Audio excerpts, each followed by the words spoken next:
Brent, how you doing this morning? I'm doing fantastic.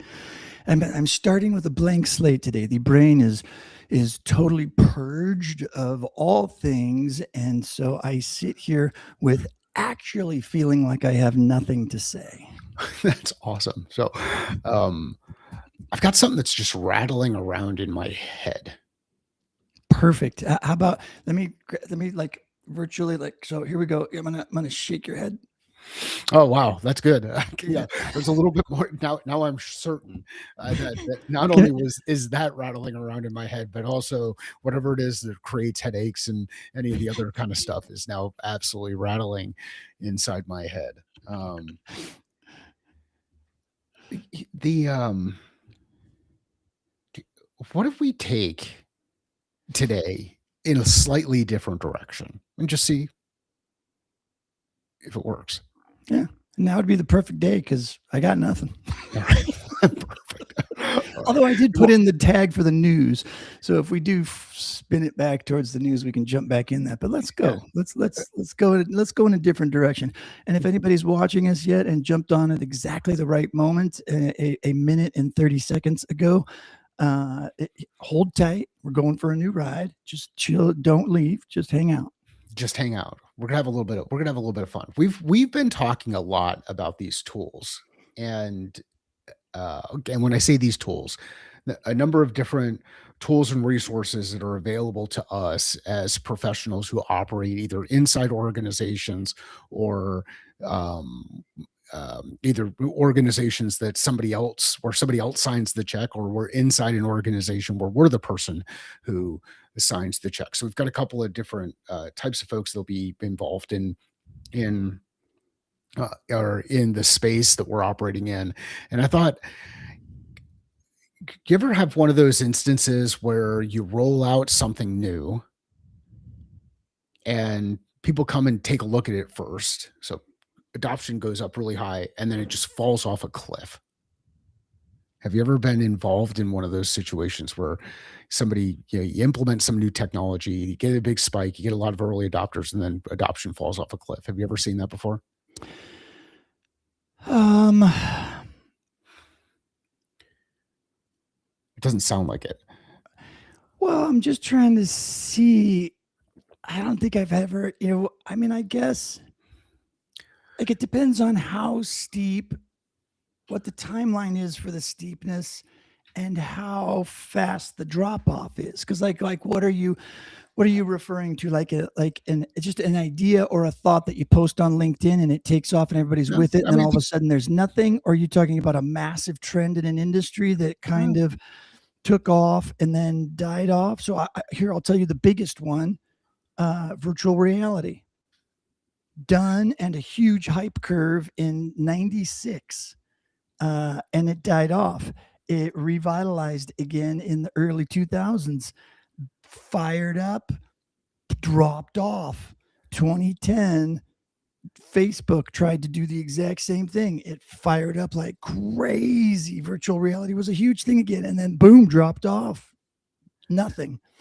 what about, like, have you ever implemented a new LMS inside an organization Yes. or you're part of the company? Yep. And you get a bunch of people who started using it at first with the big push, and then And have it drop off. yeah, has that ever happened? Well, I'm sure it's happened all the time. I've heard about No, it it's like a million to times. you though, like you've done it. You say you've When I done it. did it, it doesn't happen to me. No. Why not? Why are you special?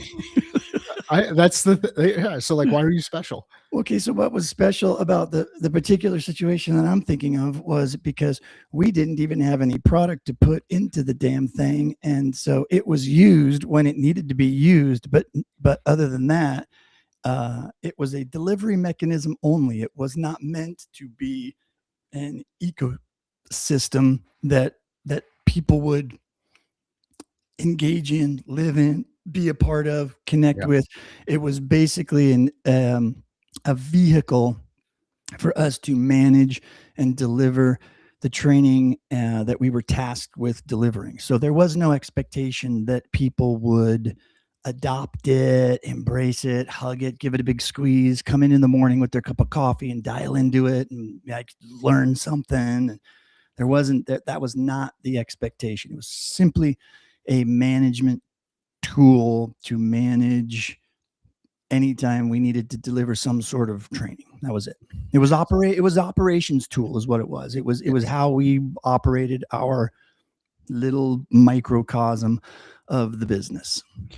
And in that instance, would you find new things that you wanted to manage inside that system No. over time? No, you wouldn't. It wasn't.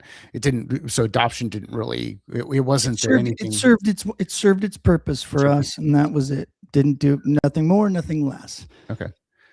So So how about um how about adoption of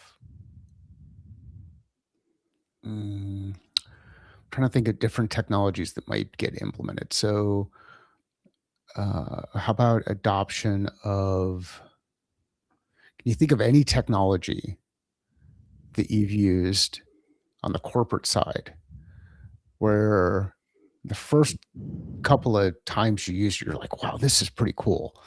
And then you just kind of got back into your regular work and didn't use it again. Is there any technology that you've ever purchased or started using where right out of the gate you're like, hey, this is actually something that's useful. I'm doing it. It's kind of fun to use it. But then after a little bit of time, you realized, it's just getting in the way of the work.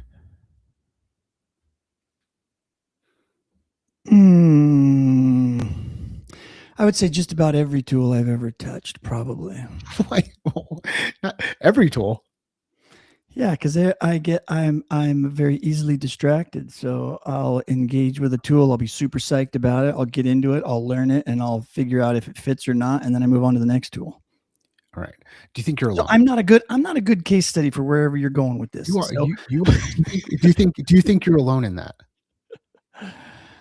no, and I don't think I'm alone, but I think those of us that do function in the spheres that I function in are unique in a very small percentage of the workforce. So I'm gonna. I don't want to call out any brands or anything, but I think one of the it's going to be hard to do this without people knowing what I'm talking about. It's okay. We've got Wendy and Craig, you and me with us. So I think tools like Synthesia, yeah, right, sure. and tools like Beyond and those very, very, very, very niche tools that produce the exact same thing over and over and over and over again. Those are tools for me that are very exciting, very fun, very cool. Your head is swimming with cool ideas about how to use it, how it could be used, and the effectiveness of it. And you use it for a little while, and then you very quickly realize that it's a one-trick pony. That's all you get. And if you want to push out every single one of your learning programs, your content, and you want it to be that way, it's great, but that's not the way I function. Got it. I'm going to pull in a couple of different comments from folks. Wendy, good to see you. Craig, good to see you. Wendy highlights that, hey, it's not just tech. And it highlights how important it is whenever implementing something new. It's important to both measure, gather your data, keep the information together, and have that information be front and center. She added in here about keeping track. Technology depends on the project, so she also monitors usage compared to other projects. And Craig threw out one of those spikes that happens. You remember the Beanie Baby? Beanie Babies, heck yeah, I remember Beanie Babies. Beanie Babies, or how crazy it was to get like Tickle Me Elmo a number of years ago, or Cabbage Patch Kids. What's this year's like tool or toy of choice that everybody's going bonkers over and that's running out in all the stores? There's got I to be have something. I have literally no idea. Like I'm so far away from it. The I am so far away from um so far away from it.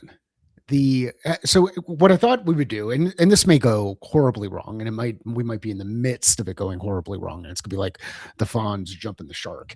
But in so I just did a search here. What are some typical challenges when implementing new technology in organizations?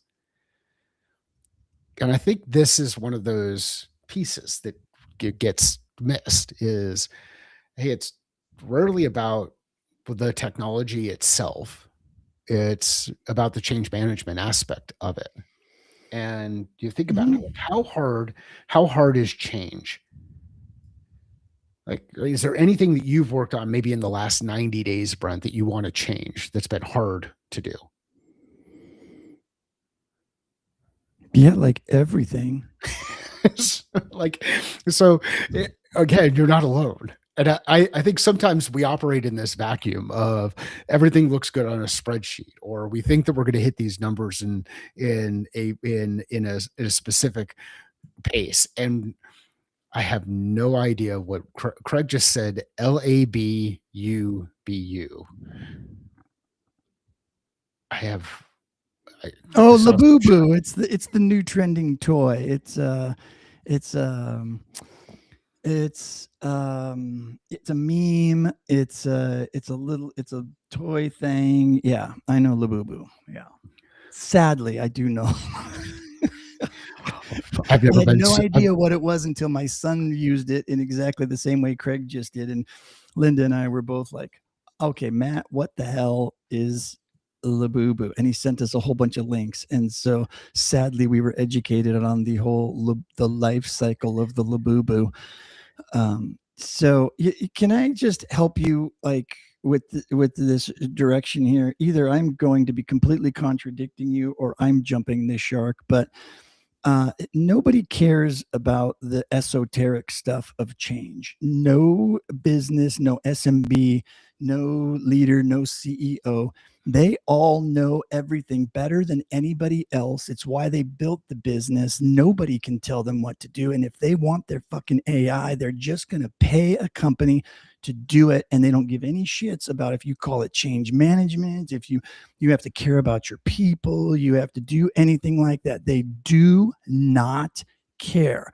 Trying to sell something as esoteric as hey, you guys need to be thinking about change, you need to be more empathetic, you need to, blah blah blah.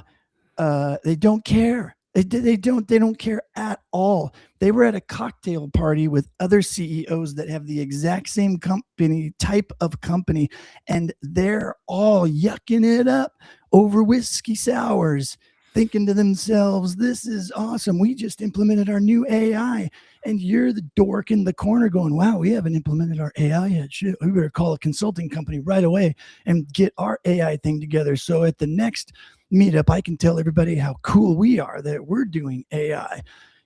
Oh, it's going to cost $1 million. I don't care. Just implement it." That's how it works.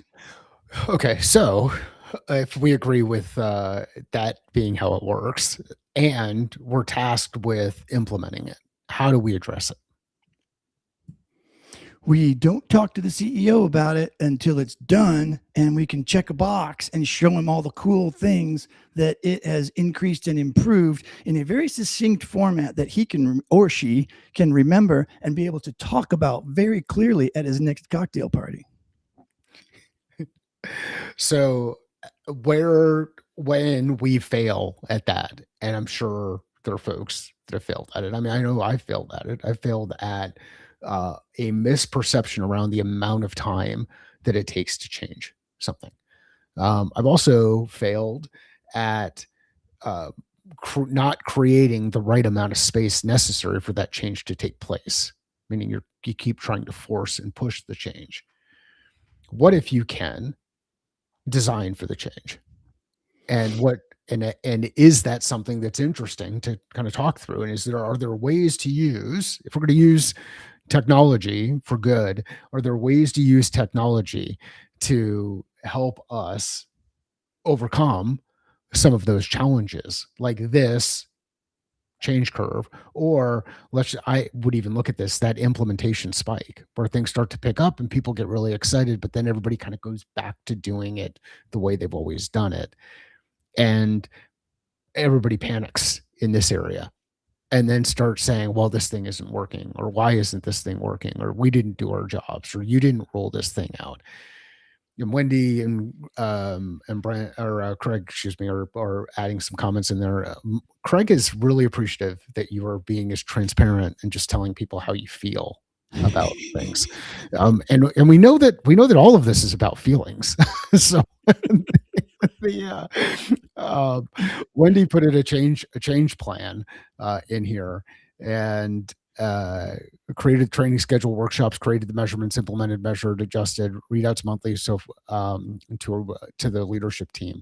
I interested is as the comments kind of catch up, how'd the leadership team respond to it? What they push back on, Wendy, as you did it?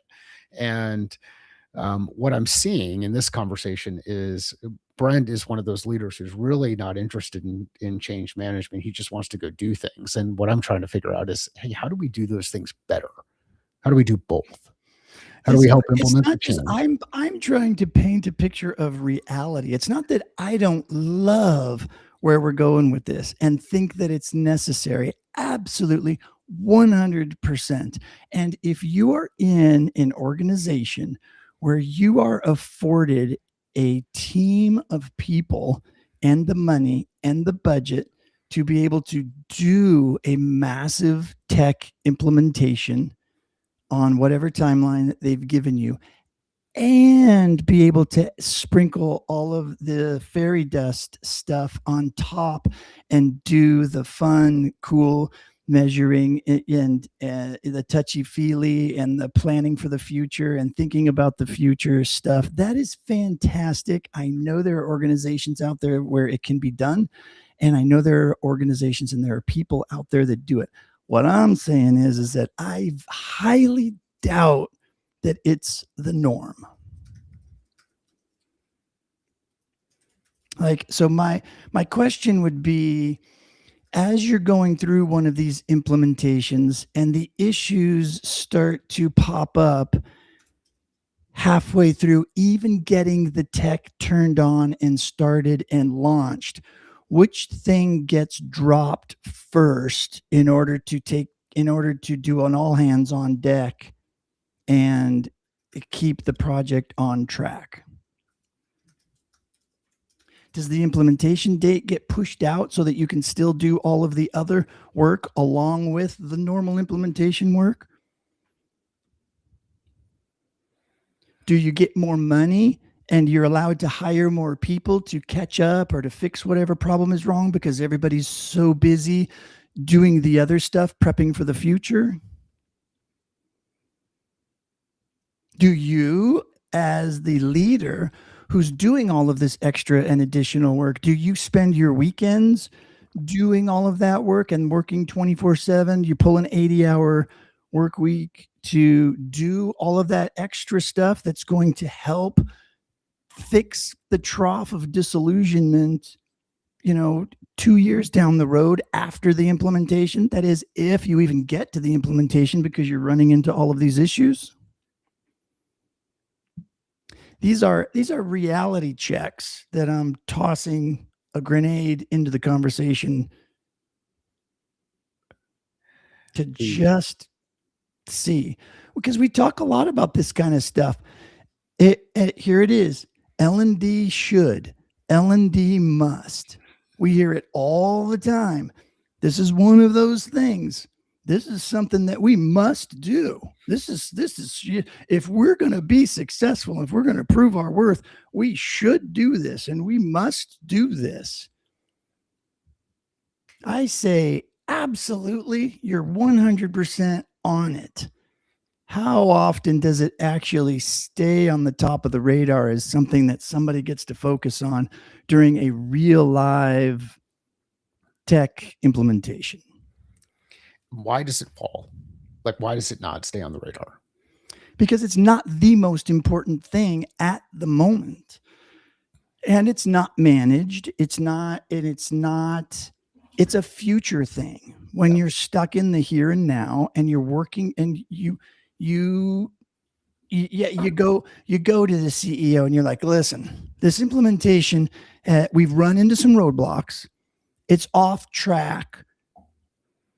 In order to put it back on track, we're going to have to take some of our team off of measurement, QA, future solutioning to what's gonna happen, to prevent some bad things from happening 5 years from now, or you can give us more money, or you can push out the implementation. Which one do you think they're going to choose? And even if you don't offer that as an option, they're going to say, "Oh, you need more resources? Well, what is Jane doing? Oh yeah, Jane's on the team. Yeah, she's working on the how to be sustainable and the how to build engagement and make sure it doesn't drop off. Okay, take her off of that, put her on the implementation for the South region, and have her go off and have her manage that part of the project. Okay, good, done. Move on. Next thing.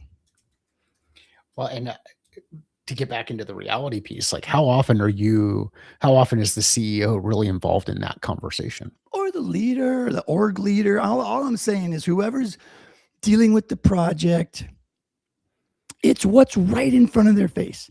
If you're presenting them with a problem, they pick a solution and they go. You know that. That's how leaders move. Successful leaders, anyways. They don't sit and ponder things. It's what's the most obvious solution. Jane's working on shit that's not going to matter for 5 years. We've got a serious problem that Jane can fix if we take her off of the 5 year stuff, put her onto the fix the shit right now that needs to get done to keep us on track. Boom, done. Do it, move on. Next problem.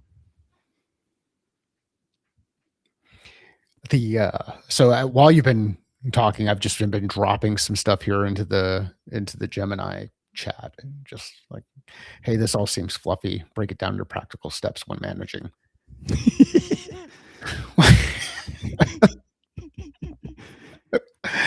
um, and that the story that I'm attempting to tell with this in the background. Without me interrupting and ranting at you, I'm No, gonna I'm I'm gonna be quiet. I'm gonna let you tell the story. the ranting and the interrupting is actually working really, really well. We're at a point now where Craig has so much to say, too much to type.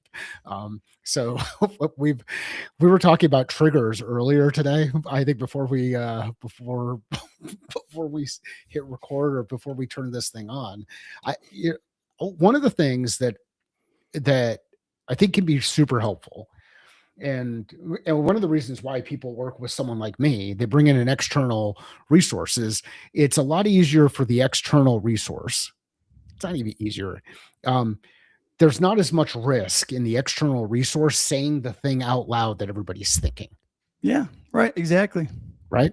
And I mean, for anybody who has kids, you tell your kids, whatever the thing is that you tell your kids, like, uh, you know, I'm trying to think of some of the stupidest freaking things that we just say over and over again. But when you talk about them in your house, you sound like Charlie Brown's teacher.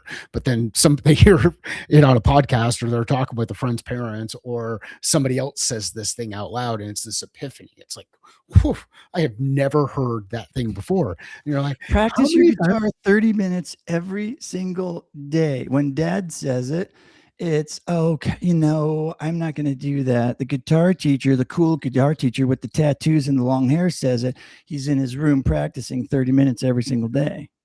It happens. So if you know it happens, why push against it?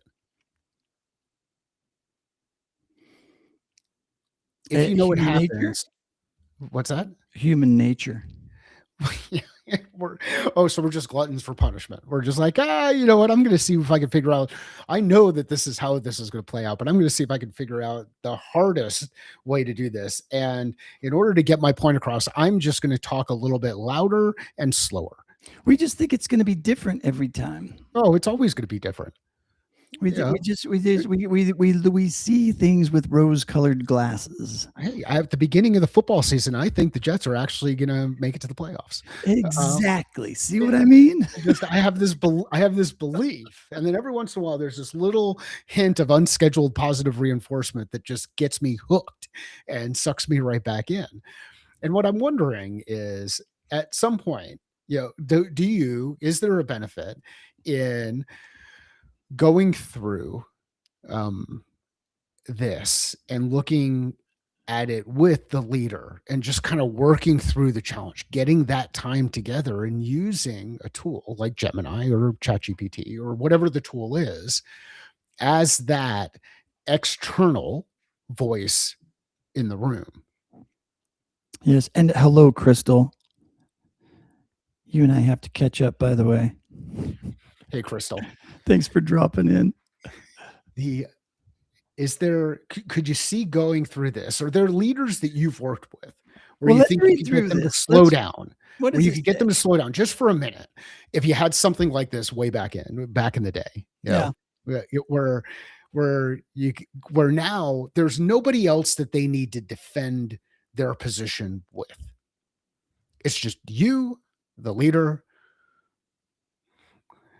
and the Oracle of Gemini, or what, or whatever. So I will tell you, in my experiences, you have,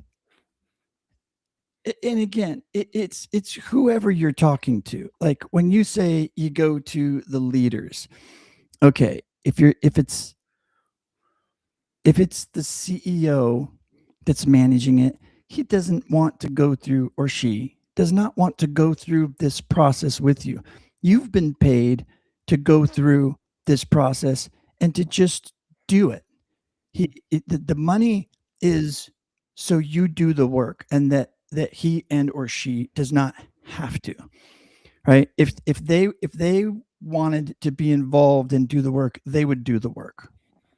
So that person's out. If somebody else was delegated and given resources and money to lead this, and their job is on the line, then okay, that's a totally different story. Now you're talking to a person who's fully engaged, who has nothing else. This is their OKR, right? Or their KPI, this one implementation, this thing is their thing. They succeed or fail, and they've brought you in to do this. Yes, they will sit and they will talk to you. But again, typically that may be how it used to work decades ago.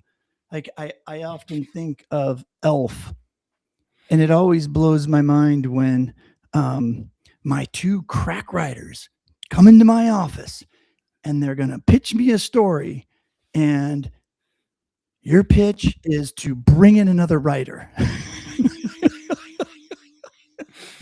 And I'm always like, wow, yeah, what a brilliant solution.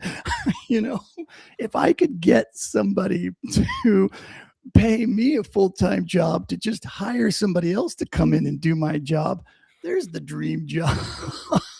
He's an angry elf. I want to get into Craig's comment here in just a minute too, but there's this view though.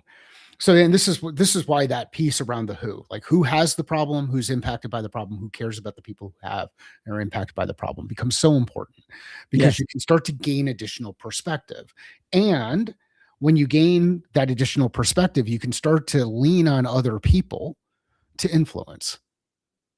Because, like you said, they are paying you to do the job. They're actually paying for the job to get done. Mhm.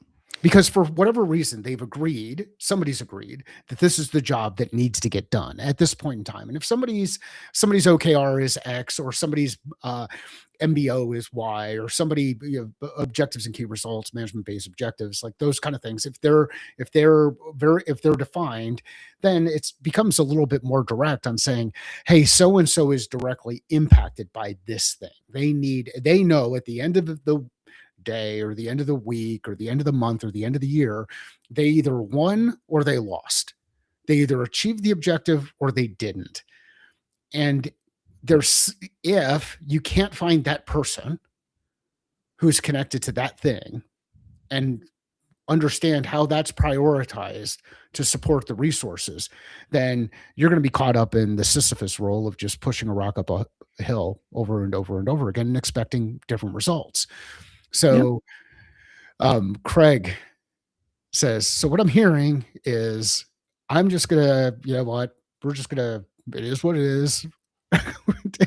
And we're not gonna plan anymore, and we're just gonna go through things day by day. Yeah. So what you're, so what I'm saying, so here's to your point, Mike, it is as long as you are the day to day. Here's the trick. Here's the trick to dealing with those people is you be brought in, you do it.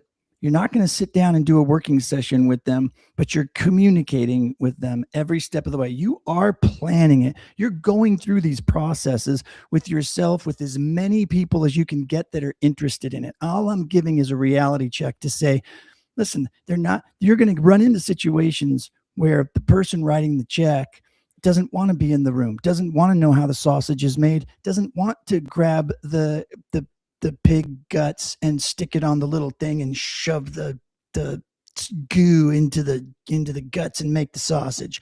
They don't want to be a part of it. They just want to be informed. They want to be able to talk about it to the board of directors that yes, it's on track and it's all going well and everything is good and blah blah blah. So we communicate like hell with the people that need to be communicated with. So who were the three people? The people who care about it, the people who are being impacted by it, and the people who are, what was the other one? I always So forget. there are people who have the problem. Have the problem. They directly have the problem. So kid is in the car screaming and yelling. Screaming and yelling because the kid's hungry and we got to stop someplace, but we've got an 8-hour road trip, and if we stop, it's going to turn it into a 9-hour road trip because it's never a 15-minute stop.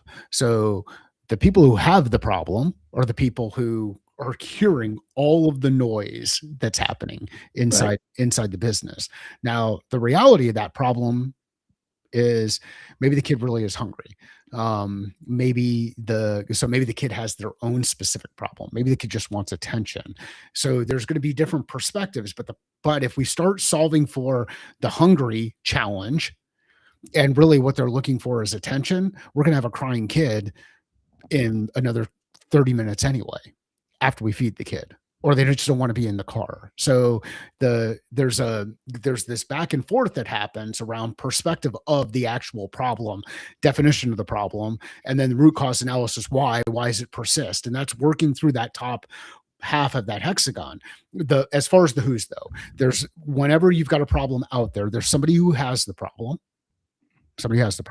There is somebody who's impacted by that problem. They may not have it directly. They're not directly connected to it, but they're impacted. They're not able to get their work done because this thing continues to exist. And there's someone who cares about both of those people. There's someone who cares about both those people. And that person, let's add a person to the mix that falls under the cares about it. At your destination that you're headed to, that you absolutely need to be at your destination because there is somebody waiting for the vehicle.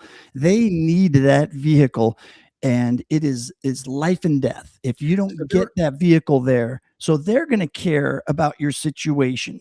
Do you give them the problem and say, hey, the baby's screaming like crazy. We're pretty sure the baby's hungry. Do we keep her hungry for 8 hours, or are you okay if we show up an hour late and stop and get some dinner and feed the baby. This is a really good thing to clarify. Um, they're impacted by the problem. They're impacted by the fact that the car doesn't get there, right? Yep. Okay. It's not that they care about it, they're impacted by it. It's not when I talk about care, I'm talking about they care about the people. So they care about those people that are involved in this thing. And it's a little bit nuanced. And you can get into the idea of this is to help us communicate in more broad strokes and be able to say, okay, well, we can gain perspective, put ourselves in the shoes of the people who either have it, are impacted by it, or care about the people. The caring piece is not about the problem, they care about the people. And the reason why care about the people is more important than care about the problem is because the they're not going to be overly focused on the solution or overly connected to the thing that needs to get solved. They're more connected to the people who are struggling with the thing, and they're happy to fund it. So think about this one. Kind of gone through this with in a couple of other instances, but um, so can't swim. Kid can't swim. Little kid, 3 years old, hasn't spent any time in the pool. Um, the problem is kid can't swim. So who has the problem? The kid. The kid. Okay. So who's impacted by the problem? The kid not being able to swim. Think about different people that are potentially impacted by the kid not being able to swim.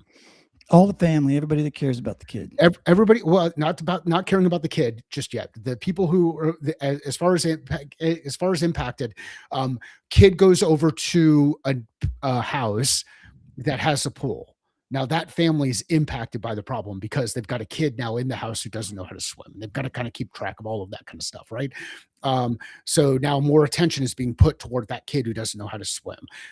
Now the other kids that are also at that party are also impacted by this thing. The kid has the problem. Parents are impacted. People around the party are impacted. How about grandparents? Where do they fit into this whole thing? They care about the family and they care about the kid. And they tend to have a little bit more money than the family does. So now do the grandparents start paying for swim lessons? Because the family can't pay for the swim lessons. And there again, Yeah, I tell you exactly what happens. Grandpa comes over and picks up that 3-year-old and tosses him in the pool and says, "This is how I learned. This is how you're going to learn too. So get out of the water." Okay. So again, that grandpa was raised at a time and period where you didn't really worry about how safe spaces and how kids are going to feel when they're put into situations where they have a little bit of adversity, and that grandpa probably has a little bit of gray hair and a couple of wrinkles. What's wrong? What do you mean your kid can't swim? Can't swim? Give me 5 minutes. I'll be right over there. Your kid's going to swim before the end of the day. Yeah, but that kid is going to swim. Like that kid is going to learn how to. That kid is going to learn how to play the guitar. It doesn't matter how long they were going to sit in that room and figure out how to strum that thing and be able to play each of those individual chords. Yeah, there's no messing around. So there's sometimes those grandparents live in different places and they don't have that same access, and they could tell the kid, just throw the kid in there. And there's so many different ways to solve the problem. The point of this part of the discussion though is if you're not able to isolate for the people who and their relationship with the problem, you're going to struggle with getting support to be able to solve the problem. And if your objective is actually solving that problem, then and you're struggling with it, look at the support structure that you've got in place, and the path will start to reveal itself, which may be throwing the kid in the pool or going and paying for swim lessons. One of those things. It all just kind of depends. Like I've got an irrigation drip system problem. I know what the solution is. I just have to go start getting some tubing, go out, do some trench work, and go out, dig the dang hole, and just take cut care the dang pipe. But I'm putting it off. And why am I putting it off? Because I've always got something else I want to just take care of, or I want to get out on the golf course, or any of those other things. So the point of this conversation is shit's going to happen. You're going to have to deal with a lot of different challenges as you go through it. you leveraging a tool like Gemini or ChatGPT or some of the other things that are out there can be an interesting can be used as an interesting tool to help open people's conversations where it doesn't feel it's not you sticking everybody's nose in it and saying you're wrong, this is what needs to happen, this is what we should be doing, this is whatever.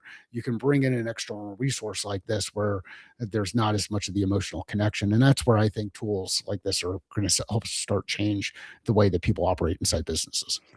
Yeah, I think you're exactly right. And if people aren't using AI that way yet, it absolutely should. It's yeah.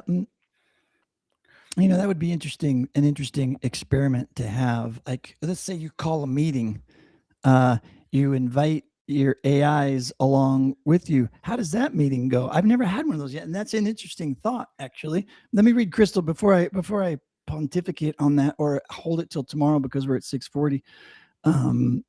Crystal says a consistent pattern in L&D is that a plan is created and committed to, but the plan doesn't take into consideration the tools and resources needed to support this plan.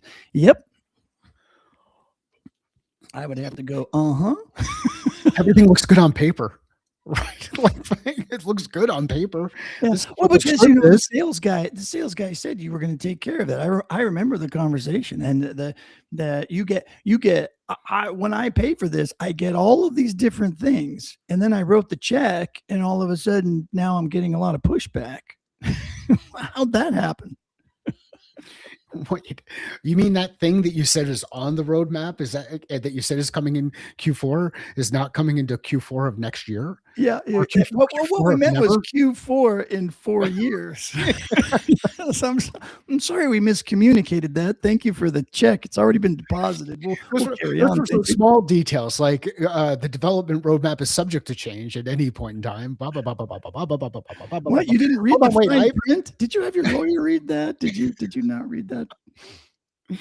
Yeah, but anyways, so at what point does AI become an active part of your team, and that you accept it as part of the team? Or does everybody come armed with their own AI and it's just the supplement that's expected? So you're in a meeting, a question gets asked of the whole entire team. Nobody, it's like, hey, who,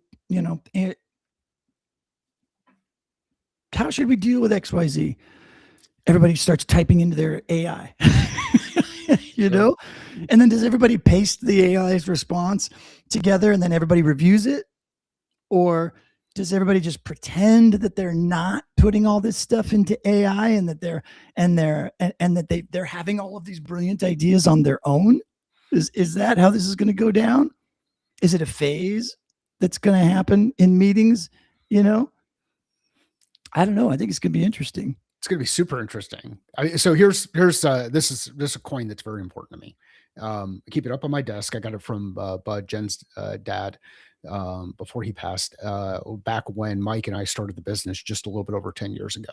And what we agreed is that if any point in time we just could not align on a specific decision, we would go to the coin.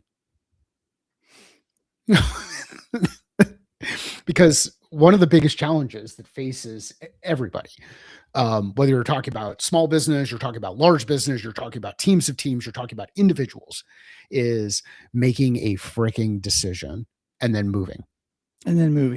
And right now, what ends up happening, especially when everybody brings their AIs to the table before they come to the table, and they are so dug in, like, my AI is the best. It is the thing. Okay, yeah, this is good. Craig asked, at what point do we get to the point where we're feeding AI into the AI? Mine's 1974. Craig. 74 was the year I was born as well. So Bud was very thoughtful in how he did this and shared a letter on it. But so ultimately, we had a decision making process. We never went to that decision making process because always got to the point where we were never just so dug in on something where we were fundamentally opposed to it.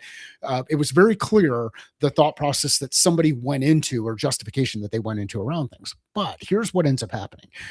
And I've seen it happen over and over again. We're talking about it because these are real things. People put stuff up on the whiteboard and then they stick it over in that far corner to the left off of the on the side that's out of parking frame. lot. And we're going to parking lot that thing. And before you know it, all of a sudden you just got a shitload of stuff stuck in the parking lot, but no work is really happening. And you've got people frustrated inside the organization because they're looking around saying, what the hell are we doing here? Ask yourself this question. What decisions do we need to make? What criteria? How are we going to do it? And how does that actually align with, big thing for me, our guiding principles, not our values? Values are personal. Principles are something you can get aligned on. Brent, you got something going on later this week.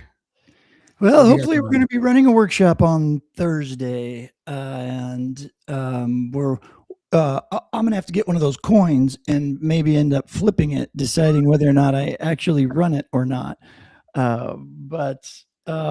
Yeah, so hopefully, if anybody is interested in getting their team spun up on the semantics and the crazy world of L&D, a little bit of the history, get a little bit smarter around why we do what we do, how we do it, and why we're stuck in the situations that we are in, similar to today's conversation, but a little more specific to L&D. Let me know. Hit me up on LinkedIn on DMs, and let's get you signed up. I'm going to run this thing. I'm going to build all of the content out, and it's going to be something, but I'm not exactly sure if the workshop. That's why we're testing. We're testing. So we're gonna run or at least present it every month, and see where it goes from there. But I think the content is valuable and worth putting out there. And go and do this thing that Brent's talking about. And when I say go and do this thing, go to the workshop. And the reason you want to go to the workshop is if you're in one of those situations where you're selling into L&D or you're in a success role in the learning and development space and you're struggling with figuring out how or why customers are not performing at the level that you expect, one of the things you can take a look at is communication. And one of the challenges with communication is we say the same words, but they mean different things, or we think they mean different things. And I know we joke about inconceivable, and Rob Reiner was lost this week. And it happens over and over and over again when people walk out of a room thinking that we agreed to do something and everybody had a different perspective of it. And one of the reasons why that perspective is off is, number one, there are things that are said, there are things that are heard, and there are things that are remembered, and very rarely are they all the same. So we understand that piece. But beyond it, sometimes the things that are remembered are actually different because our definitions aren't clear. We overcomplicate them. Whether we're talking about L&D, helping humans perform, or we're talking about the general business, helping the business perform, all of this relates to that conversation that the thread that has been going through a lot of this since kicking off the show, which is how do we build business acumen? How do we understand how the business operates? How do we understand those things so that we can get the right fit in there and then influence properly? So check out Brent's thing. On my side, you can find your catalyst at findmycatalyst.com. Brent, we still going to do this thing again tomorrow? We are going to do this thing again tomorrow. And I just want to point out that Crystal dropped in a movie quote. So I'm not sure what number we're at today, if we're still tracking movie or references, I should say. Not specific quote, but absolutely a reference. We'll count it. Thanks, Yeah, Chris. it's part of the drinking game that we have going on. Here, you choose what you want to drink. For me today, it's coffee, and we will go through that. Craig has asked for a link in the chat. For those of you who aren't following both of us, make sure you follow us on LinkedIn. You'll see the link to Brent's session on Thursday, and don't make him flip a coin. Don't make me flip a coin. And hey, thank you, Craig, so much for your participation. Wendy, thank you for hanging out with us. And Crystal, so awesome to see you in the chat. Thanks for joining.